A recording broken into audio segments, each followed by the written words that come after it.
नमस्कार दोस्तों, स्वागत है आप सभी का एजुकेशन के एड6 में। और एक बड़ी खबर आ रही है 8,415 पदों की बहाली की प्रक्रिया को लेकर। सिपाही पद की जो वैकेंसी निकाली गई थी, जिसका कि एडवर्टाइजमेंट संख्या 5/2020 है और 11 नवंबर 2020 को इसको प्रकाशित किया गया था। तो इसका पीटी एग्जाम हो चुका है, यानी कि प्रिलिमिनरी टेस्ट हो चुका है, जो कि क्वालिफाइंग नेचर का था और ये 14 मार्च और 21 मार्च को आपका संपन्न हुआ था। लिखित परीक्षा का रिजल्ट दे दिया गया है आप लोगों को, जो कि शारीरिक दक्षता के लिए अब आपको एक नया डेट दे दिया गया है। तो 6/12/2021 को इसका परीक्षा फल दिया गया था।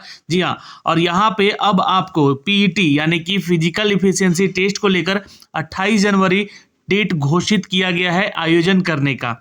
28 जनवरी, ध्यान से सुन लीजिएगा, ये डेट के लिए अब आपको रेडी रहना होगा जिन छात्रों का यहाँ पे चयन हुआ है।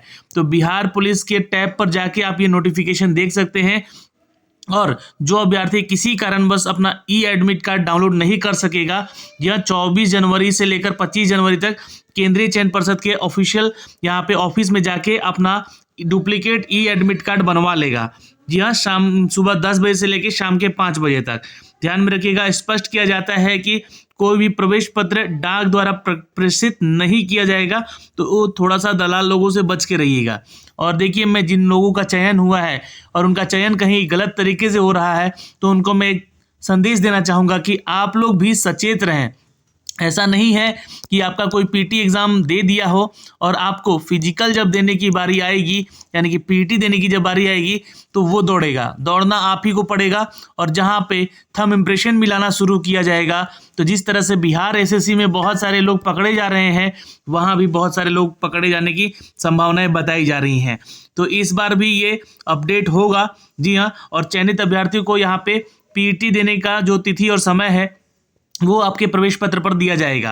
आपको बता दें कि जो पीईटी निर्धारित तिथि है, ये प्रत्येक अभ्यर्थी को सम्मिलित होना जरूरी होगा, अन्यथा वे अयोग्य माने जाएंगे। तो जाइएगा खुद से ही भाई अपना एग्जाम देने, है ना, अन्यथा दूसरा अवसर नहीं दिया जाएगा आपको, कोई अगर एग्जाम डेट अगर चेंज नहीं किया जाता है तो। शारीरिक दक्षता की बात कर ले यहाँ पे, तो इस पर सभी अभ्यर्थी निर्दिष्ट समय पर अपने प्रवेश पत्र के साथ साथ कुछ मूल प्रमाण पत्रों को भी लेके आना है। क्या क्या डॉक्यूमेंट्स लेकर जाना है, और ये स्व प्रमाणित छाया प्रति लेके आना है, कि खुद से सेल्फ अटेस्टेड करके ले जाना है अपने सारे डॉक्यूमेंट्स को। तो ये है आपका वैध फोटो युक्त पहचान पत्र। आधार कार्ड हो सकता है, मतदाता पहचान पत्र हो सकता है, ड्राइविंग लाइसेंस हो सकता है, और साथ में ले जाना है आपको इंटरमीडिएट का सर्टिफिकेट, जो कि आपका यहाँ पे शैक्षणिक योग्यता का प्रमाण पत्र मांगा गया था। 1 अगस्त 2020 तक ये आपका पास होने का यहाँ पे अपडेट भी होना चाहिए। ध्यान में रखिएगा, शैक्षणिक अर्हता जो भी मान्य होगी आपकी। जन्म तिथि की बात करें तो प्रमाण पत्र मैट्रिक सर्टिफिकेट के अनुसार ही आपको कैलकुलेट किया जाएगा। सक्षम पदाधिकारी और द्वारा निर्गत जाति प्रमाण पत्र अनुसूचित जाति, जनजाति या अत्यंत पिछड़ा वर्ग या फिर पिछड़ा वर्ग की कोटि की महिलाओं के लिए भी जो सर्टिफिकेट होगा वो आप लेकर आएंगे। अपना जाति प्रमाण पत्र जो होता है महिलाओं का, वो पिता के घर का ही मान्य होगा। यहाँ पे ध्यान में रखिएगा, क्रीमी लेयर में नहीं आने पर संबंधी प्रमाण पत्र, यानी कि जो पिछड़ा वर्ग या अत्यंत पिछड़ा वर्ग के अभ्यर्थी हैं, उनको अगर एनसीएल प्रमाण पत्र नहीं है, महिला अभ्यर्थियों को क्रीमी लेयर प्रमाण पत्र पिता के आधार पर नहीं है, तो उनको यहाँ पे जनरल कैटेगरी में माना जाएगा। तो इस बात का ध्यान रखिएगा। बिहार राज्य के स्थायी निवासी होने संबंधी प्रमाण पत्र सभी आरक्षित कोटि अभ्यर्थियों के लिए होना जरूरी है। जो बिहार से बिलोंग करते हैं, उनके पास स्थायी निवास प्रमाण पत्र भी होना जरूरी है। इस बात का ध्यान रखिएगा। बिहार राज्य के गृह रक्षक, जी हाँ, यदि हैं, यानी कि आप होमगार्ड से रिलेटेड हैं, तो उसका भी प्रमाण पत्र आपको लेकर जाना होगा। जी हाँ, और आपको बता दें कि होमगार्ड का वैध आई कार्ड दस्तावेज सत्यापन में भी लाना जरूरी होगा। अच्छा, यहाँ पे एक और अपडेट है। भारतीय मूल के गोरखा जो है छात्र, यहाँ पे उनका प्रमाण पत्र लगेगा सिर्फ बिहार सैन्य पुलिस 1 यानी कि बीएमपी में अगर आप हैं गोरखा बटालियन में, तो पटना के लिए ही मान्य होगा वो।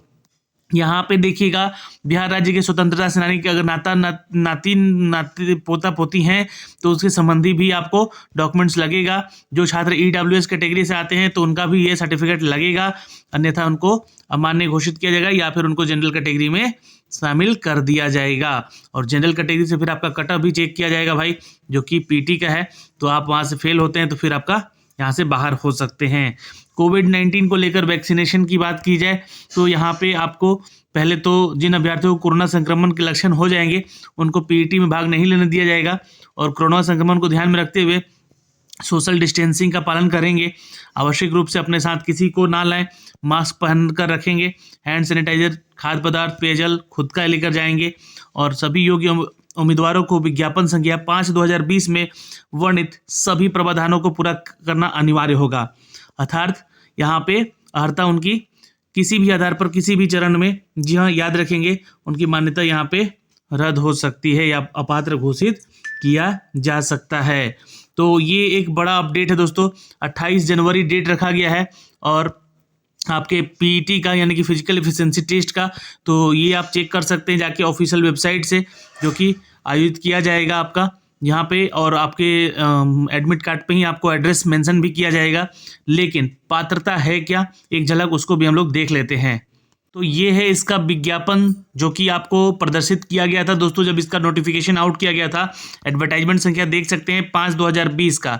जी हाँ दोस्तों, आप इसको भी चेक कर सकते हैं। मैंने इसका नोटिफिकेशन जो है PDF आप लोगों को शेयर कर दिया है टेलीग्राम पे, तो एजुकेशन कैट 6 का टेलीग्राम ज्वाइन कर लीजिएगा। और यहाँ पे जो अर्हता रखी गई थी ये देख सकते हैं। जी हाँ, जो भी एलिजिबिलिटी क्राइटेरिया है, पहले तो आपका यहाँ पे दौड़ है, ये आप लोगों को पता होना चाहिए, और दौड़ आपका है। उसके बाद आपका शारीरिक मापदंड लिया जाएगा जिसमें कि ऊंचाई, सीना, ये सभी चीज़ें जांच की जाएंगी। महिलाओं के लिए भी कुछ यहाँ पे क्राइटेरिया है, ठीक है। तो प्रथम चरण आपका लिखित परीक्षा था, ये आपने पास कर लिया है। अब दूसरा जो है आपका यहाँ पे अपडेट किया गया है दोस्तों शारीरिक दक्षता को लेकर। तो इसमें आप लोग को दौड़ का जो है 50 नंबर दिया जाएगा, लेकिन कब, जब आप 5 मिनट से पहले अपना दौड़ कंप्लीट कर लेते हैं करीब 1.6 किलोमीटर का, ठीक है, तब आपको 50 नंबर सीधे सीधे मिल जाएगा। तो यहीं से आप अपना जो है नंबर अब स्कोर कर सकते हैं। ये एक ऐसा सेक्शन है जहां पे आपको अपनी दौड़ कंप्लीट करनी होगी 5 मिनट के अंदर, तो आपका समझिएगा कि फाइनल सिलेक्शन यहाँ पे होना है। तो इस बात का ध्यान रखेंगे। 5 मिनट से लेकर 5 मिनट 20 सेकंड तक अगर आते हैं तो 40 अंक मिलेगा। 5 मिनट से लेकर 20 सेकंड तक आएंगे तो 5 मिनट 40 सेकंड के बीच में आएंगे तो आपको यहाँ पे 30 अंक मिलेगा। 5 मिनट 40 सेकंड से लेकर 6 मिनट तक जाते हैं तो आपको मात्र 20 अंक मिलेगा। लेकिन 6 मिनट से अधिक समय लगाएंगे तो आपको असफल घोषित कर दिया जाएगा। तो अपनी दौड़ कंप्लीट करें, आपको 1 महीना समय मिल गया है, और अच्छे से अपना फिजिकल का तैयारी करें।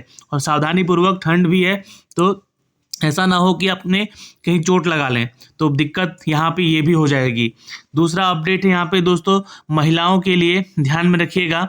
1 किलोमीटर का ही दौड़ है छात्राओं के लिए, जो कि 4 मिनट में अगर ये कंप्लीट करती हैं 1 मिनट तो सीधे 50 अंक ले सकती हैं।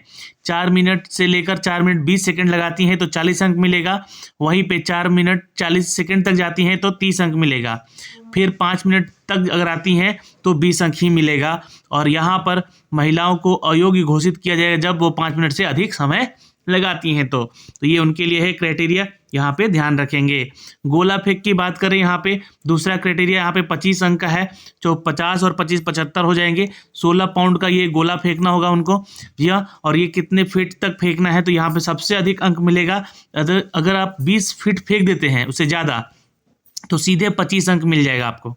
लेकिन 19 से लेकर 20 फीट के अंतर्गत रहते हैं तो आपको 21 अंक मिलेगा। 18 से लेकर 19 फीट तक फेंकते हैं तो 17 अंक मिलेगा। 17 से लेकर 18 के बीच में जाते हैं तो 13 अंक मिलेगा। वहीं 16 फीट से लेकर 17 फीट तक ही फेंक पाते हैं तो मात्र 9 अंक। और उससे कम अगर फेंक पाएँ 16 फीट से कम तो आपको असफल यहाँ भी घोषित हो जाएंगे। तो हर एक पड़ाव में कहें तो आपको दिक्कत हो सकती है, छटने का चांस बढ़ सकता है। तो अपनी तैयारी कुछ इस तरह से रखें कि सब में फुल मार्क्स के आसपास ही आप स्कोर कर पाएँ।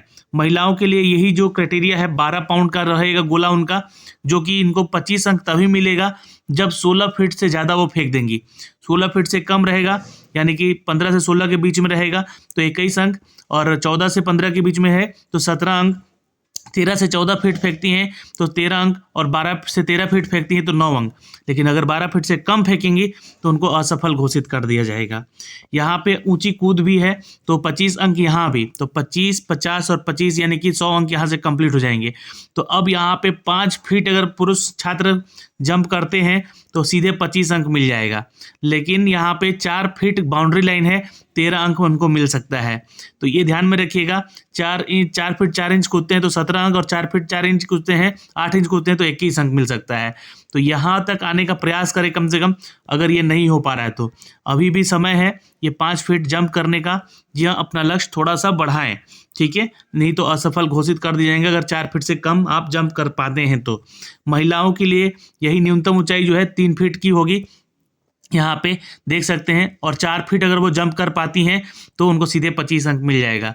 तो ये आपका एलिजिबिलिटी क्राइटेरिया है जो कि आपको इसको पार करना है।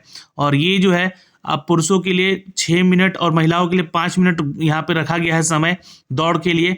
तो आप इसको ध्यान में रखिएगा और उसी के रिगार्डिंग अपना टाइमर सेट करके अपना दौड़ कंप्लीट कीजिए, गोला फेंक कंप्लीट कीजिए, ऊंची कूद कंप्लीट कीजिए, तब जाके आपका मेगा सूची फाइनल ये बनेगा। और यही जो पीटी है इसी के आधार पे ही आपका ये मेगा सूची बनेगा। तो ये सारा डिटेल था दोस्तों जो कि मैंने दोनों नोटिफिकेशन के माध्यम से आपको बताया है। 28 जनवरी के लिए आप रेडी रहिए। ऑल द बेस्ट उन सभी 8,415 पदों के लिए जिन छात्रों का यहाँ पे चयन हुआ है। धन्यवाद, मिलेंगे आपसे अगली वीडियो में, तब तक के लिए बाय बाय, टेक केयर, ध्यान रखिएगा अपना और अपने परिवार का।